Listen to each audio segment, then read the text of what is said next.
Hi all of U. ഇന്നത്തെ വീഡിയോയിലൂടെ നമ്മൾ ഡിസ്കസ് ചെയ്യാൻ പോകുന്നത് പ്രീവിയസ് ഇയർ LDC ക്വസ്റ്റ്യൻ പേപ്പറാണ്. മലപ്പുറം, തിരുവനന്തപുരം 2017 രണ്ട് സ്ഥലത്തെയും കട്ട് ഓഫ് ആ സമയത്ത് ഉയർന്ന കട്ട് ഓഫ് ആയിരുന്നു. അതായത് തിരുവനന്തപുരത്താണെങ്കിൽ 76.33 മലപ്പുറത്താണെങ്കിൽ 71.67 കട്ട് ഓഫ് ഉണ്ടായിരുന്നത്. അപ്പോൾ തീർച്ചയായിട്ടും previous year question paper discuss ചെയ്യുന്ന നമ്മുടെ ഇനി വരുന്ന 2024 വരുന്ന LDC അല്ലെങ്കിൽ LPUP എക്സാമിന് തീർച്ചയായിട്ടും ഉപകാരപ്പെടും. അപ്പോൾ നമ്മൾ ഏതൊരു എക്സാം എഴുതുന്നതിന് മുൻപും പ്രീവിയസ് ഇയർ ഏതൊരു പരീക്ഷൻ്റെയും ക്വസ്റ്റ്യൻ പേപ്പർ ഡിസ്കസ് ചെയ്യുന്നത് നമുക്ക് അത് ഏറ്റവും ഉപകാരപ്രദമാകുകയുള്ളൂ. അപ്പോൾ തീർച്ചയായിട്ടും ചാനൽ ഇഷ്ടപ്പെടുകയാണെങ്കിൽ, നിങ്ങൾക്ക് ഉപകാരപ്രദമാകണമെങ്കിൽ ഒന്ന് ഷെയർ ചെയ്യണം, സബ്സ്ക്രൈബ് ചെയ്യണം. Okay, thank you. അപ്പോൾ നമുക്ക് നേരെ വീഡിയോയിലേക്ക് പോകാം. അപ്പോൾ ആദ്യത്തെ ചോദ്യം പോവാം. Wash dirty linen in public എന്നതിൻ്റെ ഉചിതമായ മലയാള ശൈലി കണ്ടെത്തുക. അതിൻ്റെ മലയാള ശൈലി എന്ന് പറയുന്ന ഓപ്ഷൻ സി ആണ്, വിഴുപ്പലക്കുക എന്ന് നമ്മൾ പറയും. ഓക്കെ, അടുത്ത് ഹോം ട്രൂത്ത്. ഹോം ട്രൂത്ത് ഇതിന് തുല്യമായ അർത്ഥം ഏതാണ്? ഹോം ട്രൂത്ത് എന്ന് പറഞ്ഞാൽ ഇതിന് തുല്യമായ അർത്ഥം ഏതാണത്? അതിൻ്റെ ആൻസർ ഓപ്ഷൻ ബി ആണ്, അപ്രിയ സത്യം. അപ്രിയ സത്യത്തിനാണ് നമ്മൾ എന്ത് ചെയ്യുക, ഹോം ട്രൂത്ത് എന്ന് പറയും. അടുത്ത് നോക്കിയേ, കേരളത്തിൻ്റെ ഏറ്റവും തെക്കേ അറ്റത്തുള്ള നദി ഏതാണ്? കേരളത്തിൻ്റെ ഏറ്റവും തെക്കേ അറ്റത്തുള്ള നദി ഏതാണത്? നമുക്ക് എല്ലാവർക്കും അറിയുന്നതാണ്, നെയ്യാറാണ്, നെയ്യാർ. അടുത്ത 54ാമത്തെ ചോദ്യം, ഹിമാലയത്തിൻ്റെ നട്ടല് എന്ന് വിശേഷിപ്പിക്കാവുന്ന ഏറ്റവും ഉയരമേറിയ പർവ്വതനിര ഏതാണ്? ഏറ്റവും ഉയരമേറിയ പർവ്വതനിര ഏതാണ്? നമുക്കറിയാം, പിന്നെ ഹിമാലയത്തിന് ലെയർ ഏറിയ അല്ലേ. അപ്പോൾ അതിൻ്റെ ആൻസർ ഏതാണ്? 54ൻ്റെ ആൻസർ ഓപ്ഷൻ എ ആണ്. ഏതാണ്? ഹിമാദ്രിയാണ്.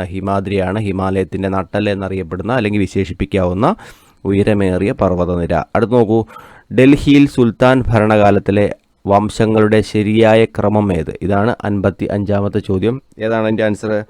55ൻ്റെ ആൻസർ ഓപ്ഷൻ ഡി ആണ്. ഏതാണ്? അടിമവംശം, ഖിൽജി, തുഗ്ലക്, സയ്യിദ്, ലോധി. ഇതാണ് അതിൻ്റെ കറക്റ്റായിട്ടുള്ള ഓർഡർ എന്ന് പറയുക. ഓക്കെ, അടുത്ത ചോദ്യം 56ാമത്തെ ചോദ്യം, വിജയനഗര രാജാവായിരുന്ന കൃഷ്ണദേവരായർ ഏത് രാജവംശത്തിൽ പെടുന്നു? കൃഷ്ണദേവരായർ ഏത് രാജവംശത്തിൽ പെടുന്നു എന്നതായിരുന്നു ക്വസ്റ്റ്യൻ. 56ാമത്തെ ക്വസ്റ്റ്യൻ. ആൻസർ ഏതാണ്? 56ൻ്റെ ആൻസർ സി ആണ്. ഏതാണ്? തുളുവ. അടുത്ത് നോക്കി, 57, കബനി ഏതു നദിയുടെ പോഷക നദിയാണ്? 57ാമത്തെ ചോദ്യമാണ്, കബനി ഏത് നദിയുടെ പോഷക നദിയാണ്? ഏതിൻ്റെയാണത്? കാവേരിയുടെയാണ്, കാവേരി. 58ാമത്തെ ചോദ്യം, ബിഹു ഏത് സംസ്ഥാനത്തെ നൃത്തരൂപമാണ്? ബിഹു ഏത് സംസ്ഥാനത്തെ നൃത്തരൂപമാണ്? 58ൻ്റെ ആൻസർ ഓപ്ഷൻ ഡി ആണ്, ആസാം. അപ്പം ഒരു നൃത്തരൂപങ്ങൾ തീർച്ചയായിട്ടും ഈ എക്സാമിനും ചോദിക്കും, എല്ലാ എക്സാമിനും ചോദിക്കുന്നതാണ് അല്ലേ. അപ്പോൾ നൃത്തരൂപങ്ങൾ എന്ത് ചെയ്യണം? തീർച്ചയായിട്ടും നമ്മൾ പഠിച്ചു വെച്ചിരിക്കണം. അടുത്ത് നോക്കൂ, 59ാമത്തെ ചോദ്യം, കേരളത്തിലെ നിത്യഹരിത വനങ്ങളായ സൈലന്റ് വാലി ഏത് ജില്ലയിലാണ്? 59ാമത്തെ ചോദ്യം, സൈലന്റ് വാലി ഏത് ജില്ലയിലാണ്? നമുക്കറിയാം, ഓപ്ഷൻ ഡി ആണ്, പാലക്കാടാണ് അല്ലേ. അടുത്തത് 60ാമത്തെ ചോദ്യം, പഴശ്ശിരാജയുടെ ഐതിഹാസിക പോരാട്ടത്തെ കേന്ദ്രമാക്കി കേരള സിംഹം എന്ന ചരിത്ര നോവൽ രചിച്ചതാരാണ്? ചരിത്ര നോവൽ രചിച്ചത് ആരാണ്? 60ാമത്തെ ചോദ്യത്തിൻ്റെ ആൻസർ ഓപ്ഷൻ ബി ആണ്, KM പണിക്കർ. അപ്പം പഴശ്ശിരാജയുമായി ബന്ധപ്പെട്ട ഫിലിമും കാര്യങ്ങളും സംവിധായകനൊക്കെ ചോദിച്ചിട്ടുണ്ട്, പ്രീവിയസ് ക്വസ്റ്റ്യൻസ് ആണ്. അപ്പം അതും എന്ത് ചെയ്യണം, ഒന്ന് നോക്കി പോകേണ്ടതാണ്. അടുത്ത് നോക്കി, താഴെ പറയുന്ന ആണവ നിലയങ്ങളിൽ ശരിയല്ലാത്തത് ഏതാണ്? ആണവ നിലയങ്ങളുടെ സംസ്ഥാനങ്ങളാണ് കൊടുത്തേക്കുന്നത് അല്ലേ. അപ്പം 61ാമത്തെ ചോദ്യത്തിൽ താരാപൂർ മഹാരാഷ്ട്ര, നരോറ ഉത്തർപ്രദേശ്, കൽപ്പാക്കം കർണാടകം, കൈഗ കർണാടകം. ഇതാണ് ഓപ്ഷൻ കൊടുത്തിരിക്കുന്നത്. അപ്പോൾ ശരിയല്ലാത്തതാണ് ചോദിച്ചിരിക്കുന്നത്. അപ്പം എന്താണ് നമ്മുടെ ആൻസർ? ഓപ്ഷൻ സി ആണ്, കൽപ്പാക്കം കർണാടകമാണ്. ഇതിൽ തെറ്റായി കിടക്കുന്നത്. അടുത്ത് നോക്കി, ഇന്ത്യയിൽ ഏറ്റവും കൂടുതൽ ചണമില്ലുകൾ ഉള്ള സംസ്ഥാനം ഏതാണ്? ഇന്ത്യയിൽ ഏറ്റവും കൂടുതൽ ചണമില്ലുകൾ ഉള്ള സംസ്ഥാനം ഏതാണ്? 62ാമത്തെ ക്വസ്റ്റിൻ്റെ ആൻസർ ഓപ്ഷൻ ബി ആണ്, പശ്ചിമ ബംഗാൾ. അടുത്ത 63ാമത്തെ ചോദ്യം, പഞ്ചശീല തത്വങ്ങളിൽ ഒപ്പുവെച്ച ചൈനീസ് പ്രധാനമന്ത്രി ആരാണ്? പഞ്ചശീല തത്വങ്ങളിൽ ഒപ്പുവെച്ച ചൈനീസ് പ്രധാനമന്ത്രി ആരാണ്? 63ാമത്തെ ചോദ്യത്തിന് ആൻസർ നോക്കിയത് ഒരുപാട് പ്രീവിയസ് തവണ വന്നിട്ടുള്ളതാണ്. 63ൻ്റെ ആൻസർ സി ആണ്, ചൗവൻലായ് ആണ്, ചൗവൻലായ്. അടുത്തത്, ബാങ്കുകളുടെ ബാങ്ക് എന്നറിയപ്പെടുന്നത് അല്ലേ, ഏതാണത്? റിസർവ് ബാങ്ക് ആണ്, ബാങ്കുകളുടെ ബാങ്ക് എന്നറിയപ്പെടുക. അടുത്ത 65ാമത്തെ ചോദ്യം, ഏതാണ്? ദേശീയ മനുഷ്യാവകാശ കമ്മീഷൻ്റെ ആദ്യത്തെ അധ്യക്ഷൻ ആരാണ്? ചോദ്യം മാറിപ്പോയി. 65ാമത്തെ ചോദ്യം ഏതാണ്? ദേശീയ തൊഴിലുറപ്പ് നിയമം പാർലമെൻറ്റ് പാസ്സാക്കിയ വർഷം ഏതാണ്? ആൻസർ? 65ൻ്റെ ആൻസർ ഓപ്ഷൻ എ ആണ്, 2005 ഒരുപാട് തവണ PSC ചോദിച്ചിട്ടുള്ളതാണ്. അടുത്ത് നോക്കി 66ാമത്തെ ചോദ്യം. ദേശീയ മനുഷ്യാവകാശ കമ്മീഷൻ്റെ ആദ്യത്തെ അധ്യക്ഷൻ ആരാണ്? അതിൻ്റെ ആൻസർ ഓപ്ഷൻ എ ആണ്, രംഗനാഥ് മിശ്രയാണ്. അടുത്ത 67ാമത്തെ ചോദ്യം. ഭരണഘടനയുടെ ഏത് അനുച്ഛേദത്തിലാണ് ബാലവേല നിരോധിച്ചത്? ബാലവേല നിരോധിച്ച ആർട്ടിക്കിൾ അല്ലെങ്കിൽ അനുച്ഛേദം ഏതാണ്? 67ൻ്റെ ആൻസർ സി ആണ്, 24ാമത്തെ അനുച്ഛേദമാണ്, 24ാമത്തെ ആർട്ടിക്കിളാണ്. അടുത്ത 68ാമത്തെ ചോദ്യം നോക്കി. കേന്ദ്ര മാനവശേഷി മന്ത്രി ആരാണ്, അല്ലെങ്കിൽ മാനവ വിഭവശേഷി മന്ത്രി ആരാണെന്ന് ചോദിച്ചാൽ ഇതിവിടെ ആൻസർ ഇവരാരുമല്ല എന്നാണ്, ആരും കൊടുത്തിട്ടില്ല. എന്നാൽ ഇതുമായി ബന്ധപ്പെട്ടൊരു കാര്യം ഓർത്തിരിക്കുക. നമ്മുടെ മാനവ വിഭവശേഷി മന്ത്രാലയം എന്ന മന്ത്രാലയം ഇപ്പം നിലവിലില്ല. നരേന്ദ്രമോദി ഗവൺമെൻറ് പുതിയ വിദ്യാഭ്യാസ നയത്തിൻ്റെ ഭാഗമായിട്ട് അതിൻ്റെ പേര് മാറ്റി വിദ്യാഭ്യാസ മന്ത്രാലയം എന്നാക്കിയിട്ടുണ്ട്. ഓക്കെ, ഇപ്പോഴത്തെ അതിൻ്റെ ആളെന്ന് പറയുന്ന മന്ത്രി എന്ന് പറയുന്നത് ധർമ്മേന്ദ്ര പ്രധാനാണ്. ധർമ്മേന്ദ്ര പ്രധാൻ, ഈ കാര്യം ഒന്ന് ഓർത്തിരിക്കുക. അടുത്ത് നോക്കൂ. യൂറോപ്യൻ യൂണിയൻ്റെ ആസ്ഥാനം എവിടെയാണ്? യൂറോപ്യൻ യൂണിയൻ്റെ ആസ്ഥാനം എവിടെയാണ്? 69ാമത്തെ ചോദ്യമാണ്. എൻ്റെ ആൻസർ എന്ന് പറയുന്നത് ഓപ്ഷൻ ഡി ആണ്. ഏതാണ്? ബ്രസൽസ് ആണ്, ബ്രസൽസ്. അപ്പോൾ 69ാമത്തെ ചോദ്യത്തിൻ്റെ ആൻസർ ബ്രസൽസ് ആണ്. അടുത്ത 70ാമത്തെ ചോദ്യം. 1857 വിപ്ലവത്തിൻ്റെ താൽക്കാലിക വിജയത്തെ തുടർന്ന് വിപ്ലവകാരികൾ ഡൽഹിയിൽ ചക്രവർത്തിയായ വാഴിച്ചത് ആരാണ്? അപ്പം ഇതിൻ്റെ താൽക്കാലിക വിജയത്തെ തുടർന്ന് ഡൽഹിയിൽ ചക്രവർത്തിയായി വാഴിച്ചത് ആരെയാണ്? 70ാമത്തെ ചോദ്യത്തിൻ്റെ ആൻസർ ഓപ്ഷൻ ബി ആണ്. ആരാണ്? ബഹദൂർ ഷാ സെക്കൻഡ് ആണ് answer, Bahadur Shah second. Okay, അടുത്തത് 71. Poverty and un British rule in India എന്ന പുസ്തകം ആരുടേതാണ്? ഒരുപാട് തവണ PSC ചോദിച്ചൊരു ചോദ്യമാണ്. 71ൻ്റെ ആൻസർ ഓപ്ഷൻ എ ആണ്, ദാദാഭായ് നവറോജിയാണ്. ആ പുസ്തകത്തിൻ്റെ എഴുതിയത് ആരാണ്? ദാദാഭായ് നവറോജി. അടുത്തത് 72ാമത്തെ ചോദ്യം.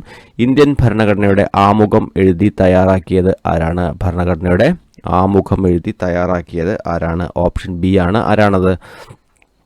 ജവഹർലാൽ നെഹ്റു ആണ് അല്ലേ? ഓക്കെ, അതിൻ്റെ 73ാമത്തെ ചോദ്യം നോക്കി. അടിസ്ഥാന തലത്തിൽ കായിക രംഗം വികസിപ്പിക്കുന്നതിനും കായിക പ്രതിഭകളെ വാർത്തെടുക്കുന്നതിനുമായി കേന്ദ്ര സർക്കാർ നടപ്പിലാക്കുന്ന പുതിയ പദ്ധതി ഏതാണ്? ആ സമയത്തെ കറണ്ട് അഫയേഴ്സ് ആയിരുന്നു. 73ാമത്തെ ചോദ്യത്തിൻ്റെ ആൻസർ പറഞ്ഞാൽ സി ആണ്. ഏതാണ്? ഖേലോ ഇന്ത്യ ആണ്, ഖേലോ ഇന്ത്യ. അപ്പോൾ അതിൻ്റെ ഉദ്ദേശം എന്തായിരുന്നു? അടിസ്ഥാന തലത്തിൽ കായിക രംഗം വികസിപ്പിക്കുന്നതിനും കായിക പ്രതിഭകളെ വാർത്തെടുക്കുന്നതിനുമായി കേന്ദ്ര സർക്കാർ നടപ്പിലാക്കുന്ന അല്ലെങ്കിൽ ഇപ്പം നടപ്പിലാക്കിയ പദ്ധതിയാണ് ഖേലോ ഇന്ത്യ. അടുത്ത് നോക്കി. 74ാമത്തെ ചോദ്യം.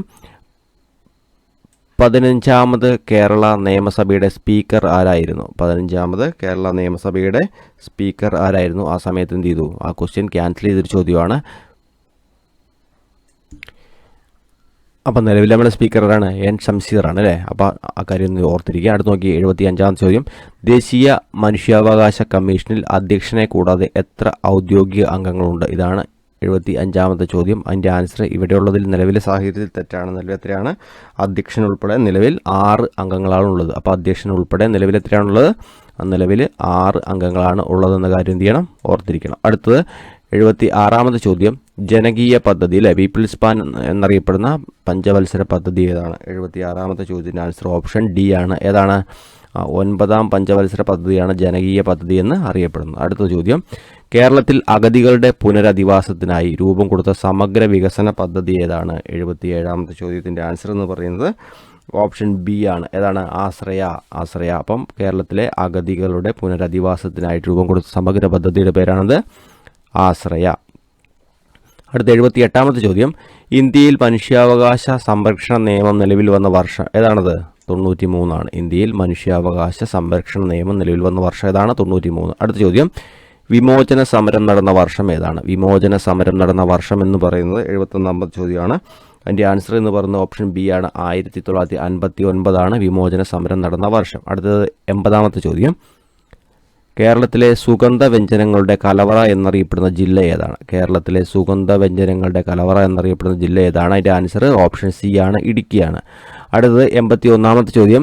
2015 ജനുവരി 1 മുതൽ ഇന്ത്യൻ ആസൂത്രണ കമ്മീഷന് പകരമായി വന്ന സംവിധാനത്തിൻ്റെ പേരെന്താണ്? നമുക്കറിയാം, അതിൻ്റെ നീതി ആയോഗാണ് ആൻസർ അല്ലേ? അപ്പം നീതി ആയോഗുമായി ബന്ധപ്പെട്ട ചോദ്യങ്ങൾ ഒരുപാട് ചോദിക്കാറുണ്ട്. വന്ന ഡേറ്റ്, അതിൻ്റെ പിന്നെ ചെയർപേഴ്സന്മാർ അല്ലെങ്കിൽ അങ്ങനത്തെ കാര്യങ്ങളൊക്കെ എന്ത് ചെയ്യാറുണ്ട്? ചോദിക്കാറുണ്ട്. അപ്പം നീതി ആയോഗ് എന്ത് ചെയ്യണം? ഇമ്പോർട്ടൻ്റ് ആണ്. അടുത്ത് നോക്കി.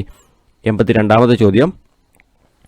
2012 ആരംഭിച്ച് 2017 അവസാനിക്കുന്ന 12ാമത് പഞ്ചവത്സര പദ്ധതിയുടെ പ്രധാന ലക്ഷ്യം എന്താണ്? പ്രധാന ലക്ഷ്യം ഏതിൻ്റെയാണ്? 2017 അവസാനിക്കുന്ന 12ാം പഞ്ചവത്സര പദ്ധതിയുടെ പ്രധാന ലക്ഷ്യം എന്ന് പറയുന്നത് ഓപ്ഷൻ ഡി ആണ്. എന്താണ്? സുസ്ഥിര വികസനമാണ്. സുസ്ഥിര വികസനം. അടുത്ത 83ാമത്തെ ചോദ്യം, ഒരു നിശ്ചിത പാതയിലൂടെ ന്യൂക്ലിയസിനെ ചുറ്റി സഞ്ചരിക്കുന്ന ആറ്റത്തിലെ കണം ഏതാണ്? 83ാമത്തെ ചോദ്യമാണ്. അതിൻ്റെ ആൻസർ എന്ന് പറയുന്നത് ഓപ്ഷൻ ബി ആണ്. ഏതാണ്? ഇലക്ട്രോൺ ആണ് അല്ലേ. അപ്പോൾ പ്രോട്ടോൺ, ന്യൂട്രോൺ, ഇലക്ട്രോണുമായി ബന്ധപ്പെട്ട ഒരു ചോദ്യം ഉറപ്പായിട്ടും വരും. കണ്ടുപിടിച്ചാരാണ്, അല്ലെങ്കിൽ ചാർജ് ഉള്ളത് ഏതാണ്, ചാർജ് ഇല്ലാത്ത കണം ഏതാണ്, ആ രീതിയിലുള്ള ചോദ്യങ്ങളൊക്കെ എന്ത് ചെയ്യും, വരാറുണ്ട്. അടുത്ത ചോദ്യം 84ാമത്തെ, ഇരുമ്പിൻ്റെ പ്രധാന അയിരിൻ്റെ പേരെന്താണ്? ഇരുമ്പിൻ്റെ പ്രധാന അയിരിൻ്റെ പേരെന്താണ്? ഹെമറ്റൈറ്റ് ആണ്. ഹെമറ്റൈറ്റ്. അടുത്ത് 85ാമത്തെ ചോദ്യം. 85ാമത്തെ ചോദ്യമാണ്. ഏതാണ്? പീരിയോഡിക് ടേബിളിലെ ആവർത്തന പട്ടികയിലെ ഗ്രൂപ്പുകളുടെ എണ്ണം എത്രയാണ്? പീരിയോഡിക് ടേബിളിലെ ആവർത്തന പട്ടികയിലെ ഗ്രൂപ്പിൻ്റെ എണ്ണം എത്രയാണ്? 85ാമത്തെ ചോദ്യത്തിൻ്റെ ആൻസർ ഓപ്ഷൻ സി ആണ്. എത്രയാണ്? 18 ആണ്. അടുത്തത്, ശ്വസനത്തിന് ഉപയോഗിക്കുന്ന വാതകം ഏതാണ്? ശ്വസനത്തിന് ഉപയോഗിക്കുന്ന വാതകം ഏതാണ്? നമുക്കറിയാവുന്ന സിമ്പിൾ കാര്യം അല്ലേ. എന്താണ്? ഓക്സിജൻ ആണ് അല്ലേ. അടുത്തത് 87ാമത്തെ ചോദ്യം, താഴെ തന്നിരിക്കുന്നവയിൽ നിന്നും ഗ്ലാസ് നിർമ്മാണത്തിന് ഉപയോഗിക്കുന്ന പദാർത്ഥം കണ്ടെത്തുക. 87ാമത്തെ ചോദ്യത്തിൻ്റെ ആൻസർ എന്ന് പറയുന്നത് ഓപ്ഷൻ ബി ആണ്. ഏതാണ്? സിലിക്കയാണ്. സിലിക്ക. അടുത്ത 88ാമത്തെ ചോദ്യം, ഏത് പദാർത്ഥത്തിൻ്റെ അഭാവം മൂലമാണ് ശൂന്യാകാശത്ത് ശബ്ദം കേൾക്കാൻ സാധിക്കാത്തത്? എന്തിനാണ്? വായുവിൻ്റെ അഭാവം കൊണ്ടാണ് ശൂന്യാകാശത്ത് ശബ്ദം കേൾക്കാൻ സാധിക്കാത്തത്. അടുത്ത 89ാമത്തെ ചോദ്യം, എല്ലാ പ്രവൃത്തിക്കും തുല്യവും വിപരീതവുമായ പ്രതിപ്രവൃത്തി ഉണ്ടായിരിക്കും എന്ന് ഐസക് ന്യൂട്ടൻ്റെ എത്രാമത്തെ ചലന നിയമമാണ്? എത്രാമത്തെ ചലന നിയമമാണ്? ചലന നിയമമായിട്ടൊരു ചോദ്യവും ഇമ്പോർട്ടൻ്റ് ആണ്. അപ്പോൾ ചലന നിയമം തീർച്ചയായിട്ടും എന്ത് ചെയ്യണം, എല്ലാവരും നോക്കണം. 89ാമത്തെ ചോദ്യത്തിൻ്റെ ആൻസർ എന്ന് പറയുന്നത് ഓപ്ഷൻ ഡി ആണ്. ഏതാണത്? 3 ആണ്. അടുത്തത്, സൗരയൂഥത്തിലെ ഗ്രഹങ്ങളുടെ എണ്ണം എത്രയാണ്? സൗരയൂഥത്തിലെ ഗ്രഹങ്ങളുടെ എണ്ണം എത്രയാണ്? 8 നമുക്കറിയാം അല്ലേ. അടുത്ത 91ാമത്തെ ചോദ്യം, ജലം ഐസാകുന്ന താപനില എത്രയാണ്? എന്താണ്? തിളയ്ക്കുന്നത് 100, ഐസാകുന്നത് 0 ഡിഗ്രി. അപ്പോൾ ഇതിൻ്റെ ആൻസർ ഏതാണ്? 0 ഡിഗ്രി. ഓപ്ഷൻ എ ആണ്. അടുത്ത 92ാമത്തെ ചോദ്യം, ശബ്ദത്തിൻ്റെ യൂണിറ്റ് ഏതാണ്? ശബ്ദത്തിൻ്റെ യൂണിറ്റ് നമുക്ക് എല്ലാവർക്കും അറിയാം. എന്താണ്? ഡെസിബലാണ് ശബ്ദത്തിൻ്റെ അളക്കുന്ന യൂണിറ്റ്. അടുത്ത് 93ാമത്തെ ചോദ്യമാണ്, മനുഷ്യ ശരീരത്തിലെ ഏറ്റവും വലിയ അന്തസ്രാവി ഗ്രന്ഥി ഏതാണ്? മനുഷ്യ ശരീരത്തിലെ ഏറ്റവും വലിയ അന്തസ്രാവി ഗ്രന്ഥി ഏതാണത്? തൈറോയിഡ് ഗ്രന്ഥിയാണ് അല്ലേ. തൈറോയിഡ് ഗ്രന്ഥിയാണ് ഏറ്റവും വലിയ അന്തസ്രാവി ഗ്രന്ഥി. അടുത്ത 94ാമത്തെ ചോദ്യം, ശരിയായ കാഴ്ചശക്തി ലഭിക്കുന്നതിനാവശ്യമായ വിറ്റാമിൻ ഏതാണ്? അപ്പോൾ വിറ്റാമിനുമായിട്ട് ചോദ്യം ഇമ്പോർട്ടൻ്റ് ആണ്, നോക്കിക്കോളാം. ഇവിടെ ആൻസർ ഏതാണ്? ഓപ്ഷൻ സി ആണ്. വിറ്റാമിൻ എ ആണ് അല്ലേ. അടുത്ത 95ാമത്തെ ചോദ്യം, പേശികളുടെ പ്രവർത്തനത്തെ നിയന്ത്രിക്കുന്ന മസ്തിഷ്ക ഭാഗം ഏതാണ്? നമ്മുടെ പേശികളുടെ പ്രവർത്തനത്തെ നിയന്ത്രിക്കുന്ന മസ്തിഷ്ക ഭാഗം ഏതാണ്? 95ൻ്റെ ആൻസർ ഓപ്ഷൻ എ ആണ്. ഏതാണ്? സെറിബെല്ലമാണ്. സെറിബെല്ലം. അടുത്ത് 96, DPT വാക്സിൻ ഫലപ്രദമല്ലാത്തത് താഴെ പറയുന്നവയിൽ ഏത് രോഗത്തിനാണ്? ഏതാണ്? പോളിയോയ്ക്കാണ്. പോളിയോ. അടുത്ത്, മലയൻ ഡ്വാഫ് ഏത് വിളയുടെ സങ്കര ഇനമാണ്? അല്ലേ, അത് തെങ്ങാണ്. അപ്പോൾ ഈ സങ്കര ഇനവുമായി ബന്ധപ്പെട്ട ചോദിക്കാറുണ്ട്. പച്ചക്കറികളുടെയും വെണ്ട, വഴുതന, ചീനി അല്ലേ ഒക്കെ ചോദിക്കാറുണ്ട്. അപ്പം മലയൻ ഡ്വാഫ് എന്ന് പറഞ്ഞതാണ് തെങ്ങാണ്. അടുത്തത് 98ാമത്തെ ചോദ്യം, പേപ്പട്ടി വിഷബാധയ്ക്കെതിരെ ആദ്യത്തെ വാക്സിൻ വികസിപ്പിച്ച ശാസ്ത്രജ്ഞൻ ആരാണ്? 98ാമത്തെ ചോദ്യമാണ്. അതിൻ്റെ ആൻസർ ഏതാണ്? ഓപ്ഷൻ ബി ആണ്. ലൂയി പാസ്റ്റർ ആണ് പേപ്പട്ടി വിഷബാധയ്ക്കെതിരെ ആദ്യത്തെ വാക്സിൻ വികസിപ്പിച്ചെടുത്ത ശാസ്ത്രജ്ഞൻ എന്ന് പറയാം.